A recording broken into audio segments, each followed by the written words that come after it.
ak seen leader li ma gis nii doxale sur le plan politique man ñu bëri d'accord ma parce que j'ai l'impression que ne ñoom dañuy jëf ay mbir yoo xam dañu xaar en retour nit ki ànd ak yow léegi nag bu nit ki àndul non j'ai l'impression que s'il vous plaît parce que instant bii nii biñu leen boo leen laajee sax ñoom à chaque fois fee kii li mu def rek amul kenn koo xam ne am nga discours bu palpable boo xam ne mën nga ko teg nit ñi dégg ko ñu xam ne lii c'est faisable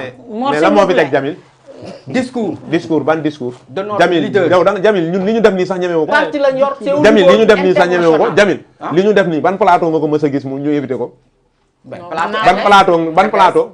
RTS dafa demoon pour wax ci festival expliquer ñu jox ko mu ne festival nii lay demee man mais ñemewul débat ñu posé ko mu def interaction ñemewu ko ban plat yàgg na dem dernier débat Jonas ñëwal waaw yàgg na dem déedéet yàgg na dem ñemewul dem débat nga bëgg nañu ay discours ay bari ñu waay lay yow Jamil ban plateau nga ko mës a gis s'il vous plaît ban plateau nga ko mës a gis Jamil nga naa ma RTS boobu festival la ko doon festival waaye léegi kon bàyyi waxu discours te bu dee discours laa la bu dee discours boo bëggee confrontation Jamil bu confrontation ak Go Faye parcelle waaye si lañ koy gën a bàyyi parce que amul discours amul xam-xam bi xamul parcelle mënul defar parcelle donc 2027 ñu jëlee ko fi ndànk na parcelle waaye xam ne nag affaire de élection locale la affaire de gox la nekk leen fii ci biti naan man maa tabax li maa def li mais awakan mais boo amee bilan bu ne fàng kenn du ko jeex da nga koy wane mais yéen amoo leen bilan ñun ñu am bilan duñ ko wane dañoo am bilan déedéet biri ngeen teg ana école des métiers mais bokkul woon seen programme 4 ans après mënul pare Pakasen nee naa la programme yi fi tegoon ba léegi mënuñu pare te ça fait des 5 ans kon bàyyi leen wax ay école des métiers yoo xam ne pare bàyyi leen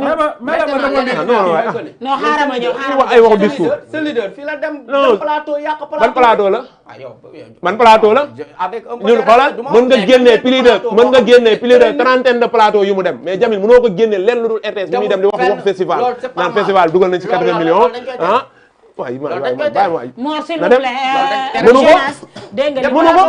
waaw kon bàyyi waxu discours Mor s'il vous plaît du benn discours yi parcours yi amu leen benn discours amu leen benn programme baal leen ma si benn nit daal ngeen ko yaakaaroon voté leen kii ñu voté kii